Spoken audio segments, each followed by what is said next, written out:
Hello friend, welcome to our channel study world, कलम शून्य से शिखर तक। तो फ्रेंड, आज के साइंस के सेशन में हमारा टॉपिक्स है ध्वनि, साउंड। तो दोस्तों, यदि आप हमारा चैनल स्टडी वर्ल्ड को यूट्यूब पर नहीं सर्च कर पा रहे हैं तो दोस्तों एक बार ये कीवर्ड यूज करना, study world by Sunil Kumar Puma. यह एक और नाम से है ज्ञानोदय बाय सुनील कुमार। इस नाम से अगर यूट्यूब पर सर्च करेंगे तो हमारा चैनल और हमारी वीडियो आपको मिल जाएगी। तो चलिए दोस्तों, अपनी कलम शुरू करते हैं शून्य से शिखर की ओर। तो फ्रेंड, ध्वनि क्या है? What is sound?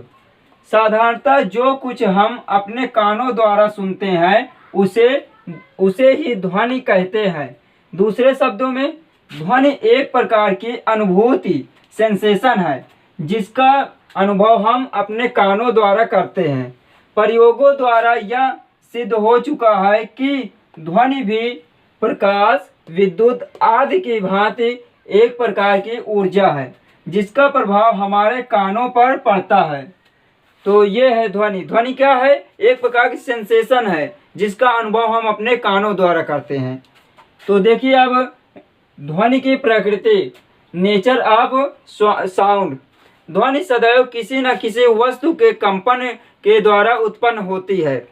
जैसे कि किसी घंटे पर यदि हम चोट मारें तो हमें ध्वनि सुनाई देती है, तथा घंटे को हल्का से छूने पर झंझनाहट अथवा कंपन, वाइब्रेशन का अनुभव होता है। तो इसी प्रकार जैसे कि वायलिन है और गिटार है, सारंगी है, इन सारे म्यूजिकल इंस्ट्रूमेंट में उनके तारों की झंझनाहट और कंपन के कारण ध्वनि उत्पन्न होती है। तो इससे इन सभी चीज़ों से हमें स्पष्ट होता है कि ध्वनि सदैव कंपनों द्वारा उत्पन्न होती है। बिना कंपनों के ध्वनि नहीं उत्पन्न की जा सकती है। परंतु यहाँ यह बात ध्यान देने की है कि हमें कंपन करती हुई प्रत्येक वस्तु से ध्वनि नहीं सुनाई देती है। जैसे कि यदि हम वायु में अपने हाथ को हिलाएं अर्थात कंपन करें तो हमें ध्वनि नहीं सुनाई देती है। इसका कारण यह है कि हमारा हाथ बहुत धीरे धीरे कंपन कर रहा है। वास्तव में किसी वस्तु से ध्वनि तभी सुन सकते हैं जब वह वस्तु एक सेकंड में 20 से अधिक कंपन करे। इसके अतिरिक्त यदि कोई वस्तु एक सेकंड में 20,000 से अधिक कंपन करे तो हमें ध्वनि नहीं सुनाई देती है। तो यदि कोई वस्तु कंपन करती है तो उससे ध्वनि उत्पन्न होती है, और यह ध्वनि हमारे कानों तक वायु से चलकर आती है। यानी कि जिस वस्तु से ध्वनि उत्पन्न होती है उस वस्तु से चलकर ध्वनि वायु के माध्यम से हमारे कानों तक आती है। यदि वस्तु तथा हमारे कान के बीच यह वायु उपस्थित न हो तो यह ध्वनि हमारे कानों तक नहीं आ सकती है।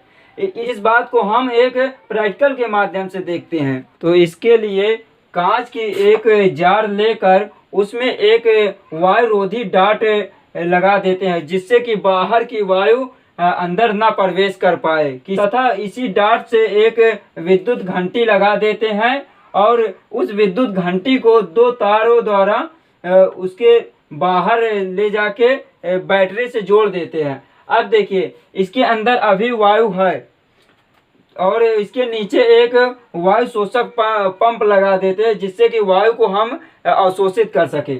तो इसके लिए देखिए, जब बैटरी से जोड़ देते हैं तो जब विद्युत घंटी बजने लगती है तो हमें ध्वनि सुनाई देती है, क्योंकि इसके अंदर अभी वायु है। और जब इसकी वायु को धीरे धीरे शोषक पंप द्वारा बाहर खींचा जाता है तो हमें इसकी ध्वनि धीरे धीरे धीमी सुनाई देने लगती है, और कुछ देर बाद जब इसके अंदर निर्वात हो जाता है तो ध्वनि सुनाई देना बंद हो जाता है। अब फिर इस वायु शोषक पंप से हम वायु को पुनः इसमें प्रवेश कराते हैं तो वही ध्वनि फिर धीरे धीरे तेजी से सुनाई देने लगती है।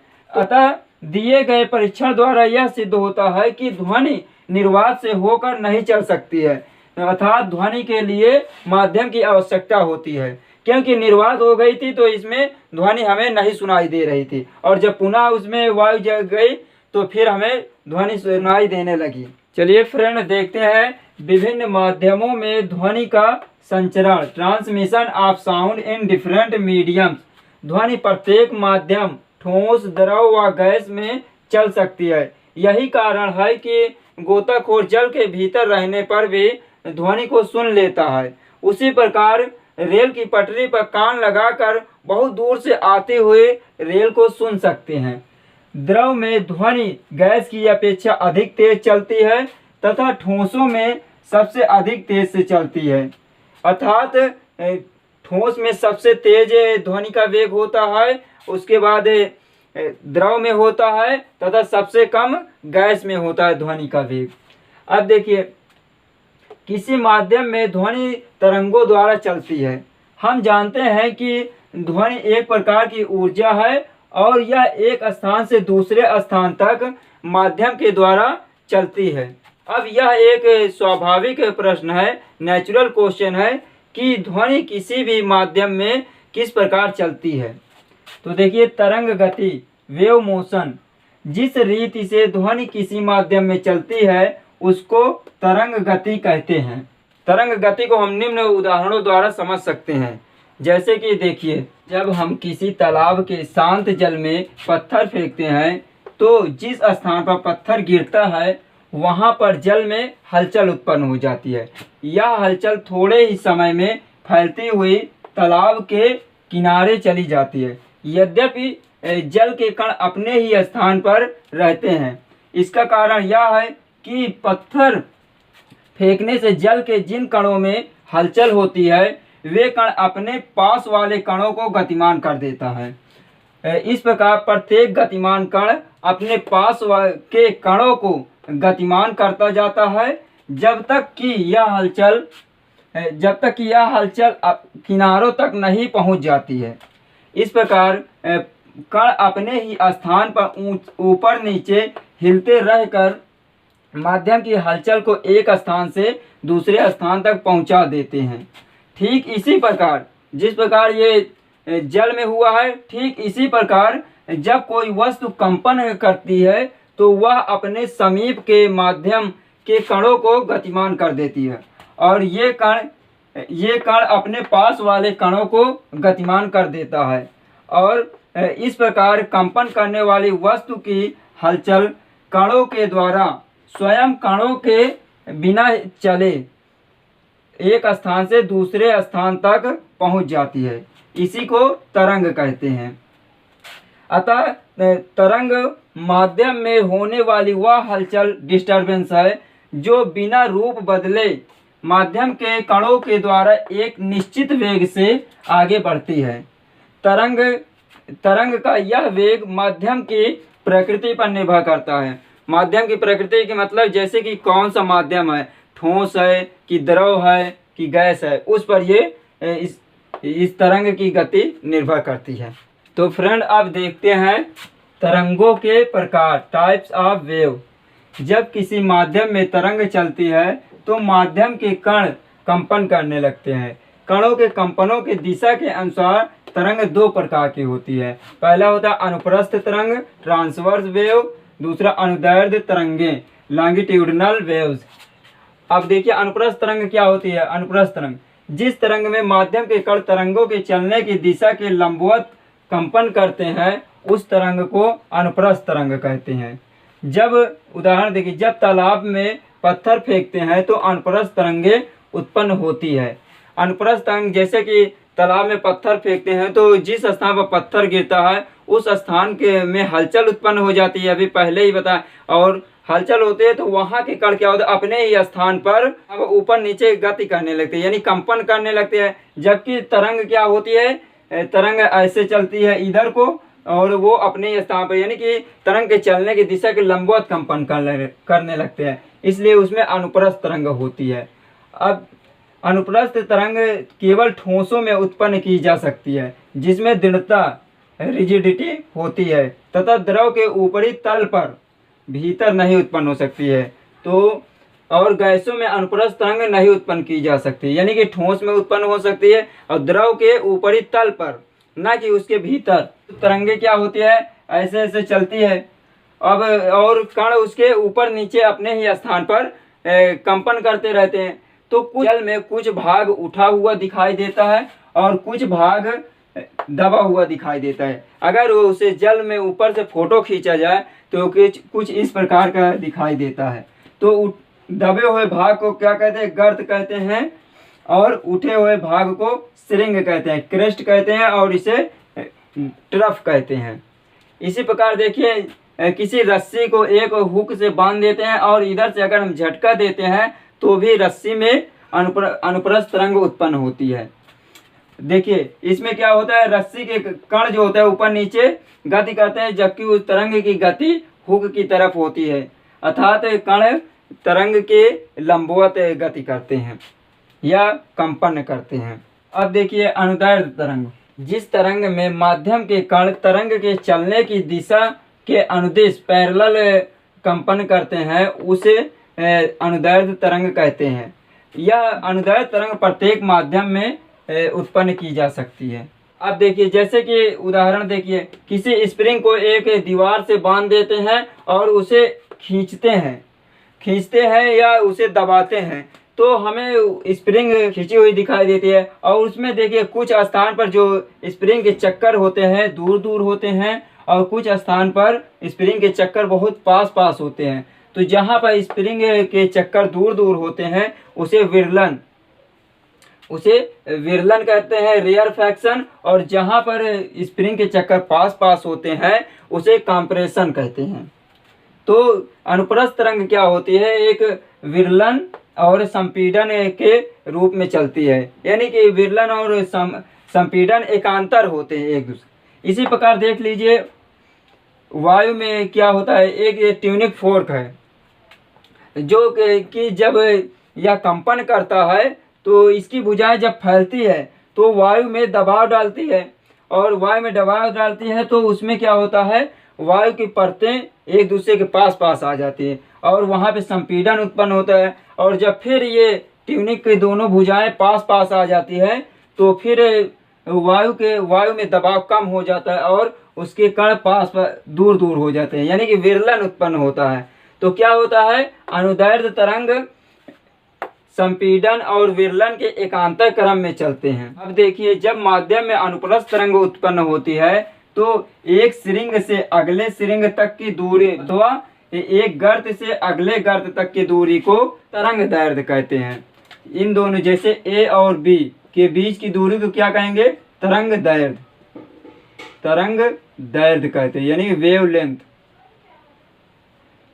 और इसी प्रकार देखिए इसमें अगर अनुदैर्ध्य तरंग उत्पन्न होती है तो एक संपीड़न के मध्य की दूरी से अगले संपीड़न के मध्य की दूरी को तरंग दैर्ध्य कहते हैं। जैसे देखिए यहाँ से यहाँ तक की दूरी क्या कहेंगे, तरंग दैर्ध्य कहेंगे। और देखिए यदि कंपन करने वाला कण एक गर्त से दूसरे गर्त तक तथा एक श्रृंग से दूसरे श्रृंग तक जाने में जितना समय लेता है उसे आवर्तकाल इंटरवल्स ऑफ टाइम कहते हैं, या एक कंपन पूरा करने में जितना समय लेता है उसे आवर्तकाल कहते हैं। इसी प्रकार इसमें भी है, एक विरलन से अगले विरलन के मध्य बिंदु तक जाने में जितना समय लेता है उसे क्या होता है, आवर्तकाल कहते हैं। अब देखिए अनुप्रस्थ तरंग तथा अनुदैर्ध्य तरंगों में अंतर। अनुप्रस्थ तरंग क्या होती है, इसमें माध्यम के कण तरंग के चलने की दिशा के लंबवत कंपन करते हैं तथा अनुदैर्ध्य तरंग में माध्यम के कण तरंग के चलने के दिशा के अनुदिश कंपन करते हैं। और अनुप्रस्थ तरंग श्रृंग और गर्तों के रूप में चलती है, और अनुदैर्ध्य तरंग क्या होती है, ये संपीड़न और विरलन के एकांतर क्रम में आगे बढ़ती है। तथा देखिए अनुप्रस्थ तरंग ठोस तथा द्रव के ऊपरी सतह पर उत्पन्न किए जा सकते हैं, जबकि ये अनुदैर्ध्य तरंग किसी भी माध्यम में उत्पन्न किए जा सकते हैं। तो ये हुआ इन दोनों के बीच अंतर। अब देखिए तरंग से संबंधित कुछ परिभाषाएं। देखिए जब किसी माध्यम में अनुप्रस्थ या अनुदैर्ध्य तरंग उत्पन्न होती है तो उसमें माध्यम के सभी कण एक ही प्रकार से कंपन करते हैं। तो इनसे कुछ परिभाषाएं देख लेते हैं। तो फ्रेंड हम एक ये फिगर के अनुसार बता देते हैं कि क्या होता है। देखिए आयाम क्या होता है। एम्पलीट्यूड, जब किसी माध्यम में तरंग संचरित होती है तो माध्यम का कंपन करता हुआ कण अपनी साम्य अवस्था के दोनों ओर जितना अधिक से अधिक विस्थापित होता है उस दूरी को तरंग का आयाम कहते हैं। इसे स्मॉल ए से डिनोट करते हैं। अब देखिए आवर्तकाल कि तरंग संचरित होने पर माध्यम का कंपन करता हुआ कोई कण एक कंपन पूरा करने में जितना समय लेता है उसे आवर्तकाल कहते हैं। यानी एक कंपन पूरा करने में जितना समय लेता है। आवृत्ति क्या होती है। फ्रीक्वेंसी, जब माध्यम में कोई कण संचरित होता है, वो तरंग संचरित होती है तो कंपन करता हुआ कण 1 सेकंड में जितना कंपन करता है उसे क्या कहते हैं, आवृत्ति कहते हैं। इसे एन से डिनोट करते हैं। अब तरंग दैर्ध्य देखिए, कंपन करते हुए कण एक कंपन पूरा करने के समय में जितना दूरी तय करता है उसे तरंग दैर्ध्य कहते हैं। यह अनुप्रस्थ तरंग में एक सिरिंग से दूसरे सिरिंग तक के दूरी को या एक गर्त से दूसरे गर्त तक की दूरी को तरंग दैर्ध्य कहते हैं। और अनुदैर्ध्य तरंग में एक संपीड़न से दूसरे संपीड़न के मध्य की दूरी को क्या कहते हैं, तरंग दैर्ध्य कहते हैं। तरंग वेग, कोई तरंग 1 सेकंड में जितनी दूरी तय करती है उसे तरंग वेग कहते हैं। आवृत्ति वेग तरंग दैर्ध्य में संबंध, माना कंपन करती हुई कोई वस्तु का आवर्तकाल t तथा आवृत्ति n है। इस वस्तु द्वारा उत्पन्न तरंग t सेकंड में लैम्डा दूरी तय करती है, जहां लैम्डा तरंग दैर्ध्य है। इस प्रकार t सेकंड में चली गई दूरी लैम्डा है और 1 सेकंड में या प्रति सेकंड में तरंग द्वारा चली गई दूरी लैम्डा अपान टी होगा। और किसी वस्तु द्वारा 1 सेकंड में चली गई दूरी उस वस्तु का वेग होता है, इसलिए लैम्डा अपान टी बराबर हो जाएगा वस्तु का वेग।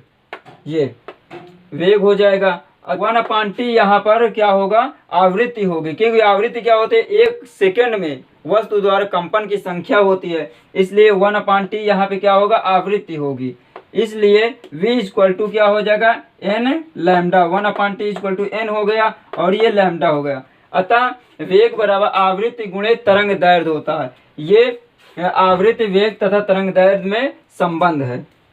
अब देखिए आगे देखते हैं तारत्व। तारत्व ध्वनि का वह अभिलक्षण है जिसके द्वारा हम मोटी तथा बारीक ध्वनि के बीच अंतर कर सकते हैं। पुरुषों की ध्वनि प्रायः मोटी होती है तथा स्त्रियों की ध्वनि प्रायः बारीक होती है। मोटी ध्वनि को नीचे तारत्व का तथा बारीक ध्वनि को ऊंचे तारत्व का कहते हैं। अतः ध्वनि का तारत्व उसकी आवृत्ति पर निर्भर करता है। ध्वनि की आवृत्ति जितना अधिक होगी उसका तारत्व उतना ही अधिक होगा। जैसे कि शेर की दहाड़ और मच्छर की भिनभिनाहट। शेर की दहाड़ का तारत्व कम है इसलिए उसकी ध्वनि मोटी है, और जो मच्छर की ध्वनि का तारत्व या मच्छर की ध्वनि का तारत्व ऊंचा है क्योंकि उसकी आवृत्ति अधिक है, इसलिए उसकी जो भिनभिनाहट है वो बहुत पतली है। ध्वनि का वेग, वेलोसिटी ऑफ साउंड, यह एक साधारण अनुभव की बात है कि ध्वनि एक स्थान से दूसरे स्थान पर पहुंचने में समय लगाता है। अतः ध्वनि 1 सेकंड में जितना विस्थापन करती है उसे ध्वनि का वेग कहते हैं। जैसे कि इसे हम निम्न उदाहरणों से समझ सकते हैं। जैसे बरसात के मौसम में बिजली की कड़क तथा बिजली की चमक एक साथ उत्पन्न होती है, परंतु बिजली की चमक हमें पहले दिखाई देती है तथा उसकी कड़क बाद में दिखाई देती है। इसी प्रकार क्रिकेट खिलाड़ी जो होता है बल्ले से जब गेंद को मारता है तो हमें गेंद पहले दिखाई देती है और उसके चोट की ध्वनि बाद में सुनाई देती है। अतः इन सभी से स्पष्ट होता है कि ध्वनि एक स्थान से दूसरे स्थान तक जाने में प्रकाश की अपेक्षा अधिक समय लगाता है। अतः ध्वनि का वेग प्रकाश के वेग से कम होता है। अब देखिए जैसे वायु में ध्वनि या अनुदैर्ध्य तरंगों का वेग 332 मीटर प्रति सेकेंड होता है, जबकि जल में ध्वनि का वेग 1450 मीटर प्रति सेकेंड, जो कि वायु में ध्वनि के वेग के सापेक्ष 4 गुना होता है। लोहे में ध्वनि का वेग वायु के वेग से 15 गुना होता है, लगभग 4980 मीटर प्रति सेकेंड होता है।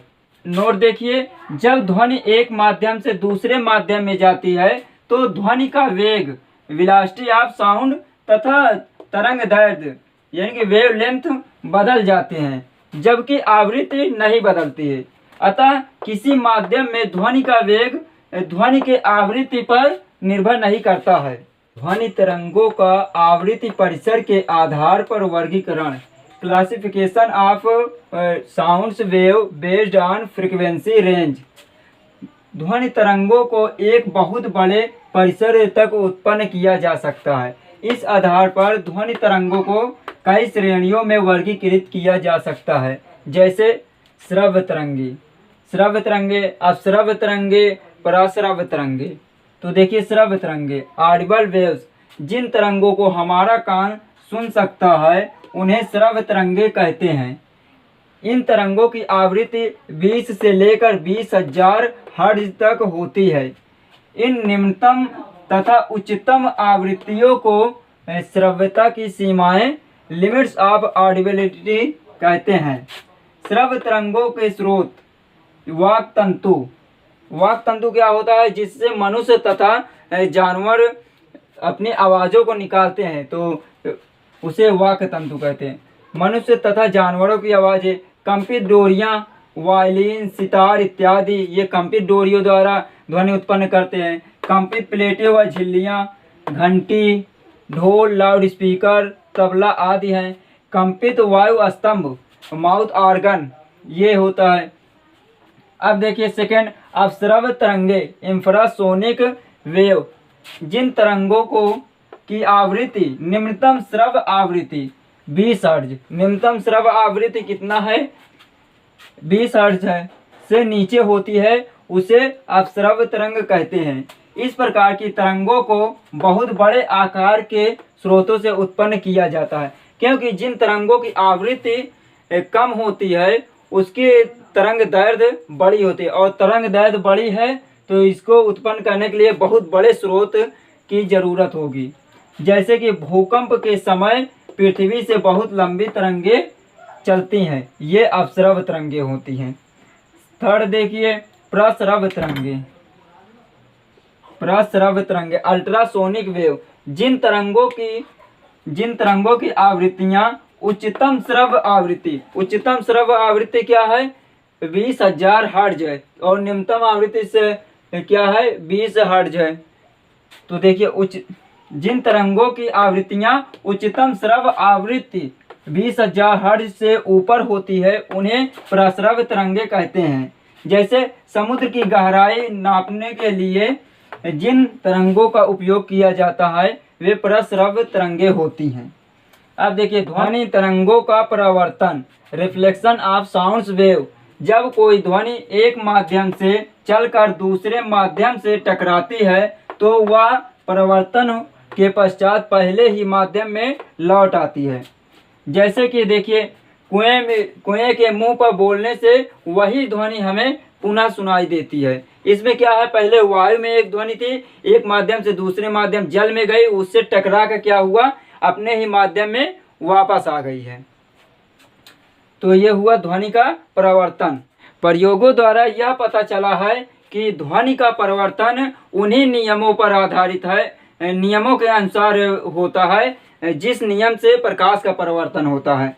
बस अंतर इतना है कि ध्वनि तरंगों का तरंग दैर्ध्य बहुत बड़ी होती है या अधिक होता है, और अतः इसके परिवर्तक तल भी बड़े आकार का होना चाहिए। ध्वनि तरंगों के परिवर्तन के लिए किसी चिकने तल की आवश्यकता नहीं है। इसमें किसी भी प्रकार का ध्वनि परिवर्तक तल होगा, उससे परिवर्तित होगी। यही कारण है कि ध्वनि का परिवर्तन ईंट की दीवारों, पत्थरों, चट्टानों से परिवर्तित हो जाती है। ध्वनि के परिवर्तन को हम निम्न प्रयोगों द्वारा भी देख सकते हैं।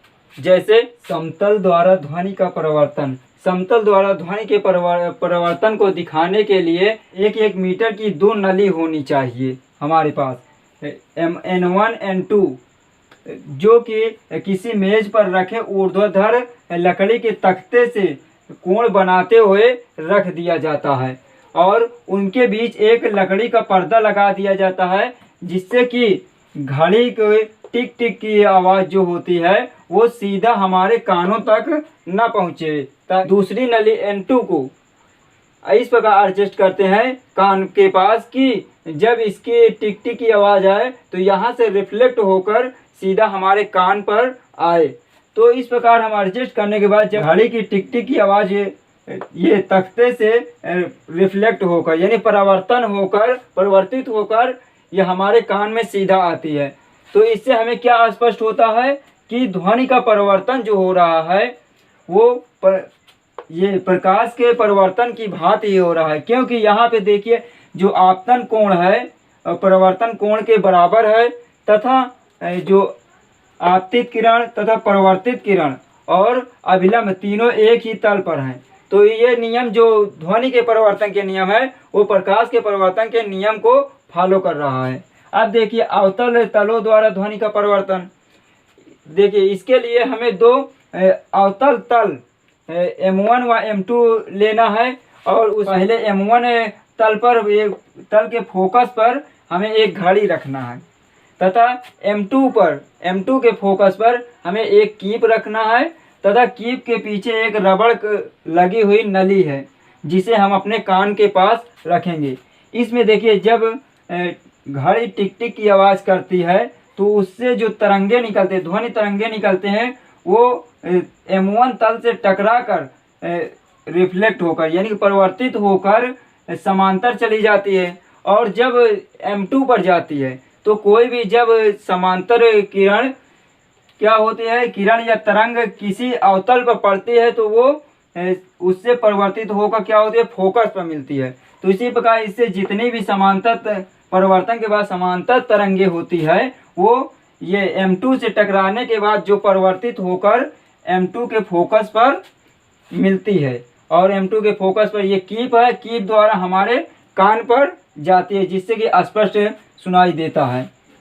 और अगर यदि कीप को थोड़ा भी इधर उधर कर दिया जाए तो इसकी आवाज़ हमें साफ नहीं सुनाई देगी। तो इन सभी से स्पष्ट होता है कि जिस प्रकार प्रकाश में अवतल में परिवर्तन होता है उसी प्रकार ध्वनि में भी अवतल तल पर परिवर्तन होता है।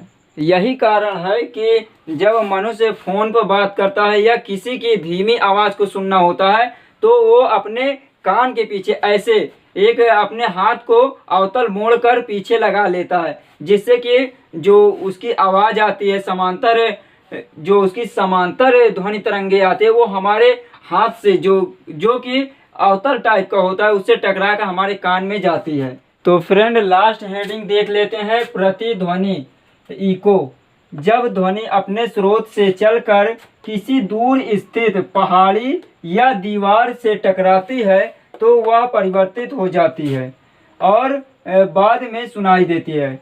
अतः ध्वनि की एक निश्चित समय के पश्चात इस पुनरावृत्ति को प्रतिध्वनि कहते हैं। जैसे कुएं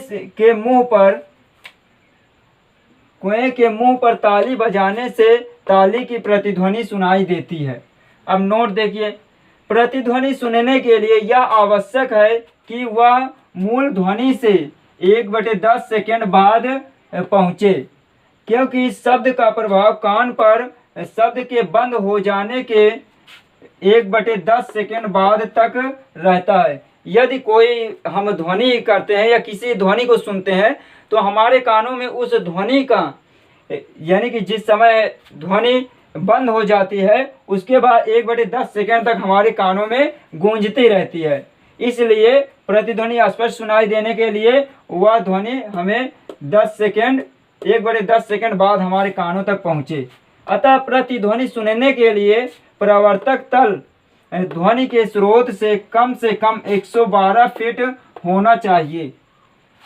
सेकंड देखिए, प्रतिध्वनि के स्पष्ट सुनाई देने के लिए यह भी आवश्यक है कि परावर्तक तल का क्षेत्रफल अधिक अर्थात बड़े आकार का हो तथा ध्वनि उच्च आवृत्ति का होना चाहिए।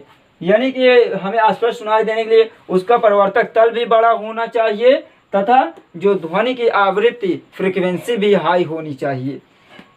तो फ्रेंड, आपको हमारी क्लास कैसे लगी इसे कमेंट सेक्शन में ज़रूर बताना। और दोस्तों, यदि आप अभी तक हमारे चैनल को सब्सक्राइब नहीं किया है तो प्लीज़ सब्सक्राइब कर लीजिए। चलिए दोस्तों, फिर मिलते हैं अपने नेक्स्ट वीडियो के लिए। तब तक के लिए हंसते रहिए, मुस्कुराते रहिए।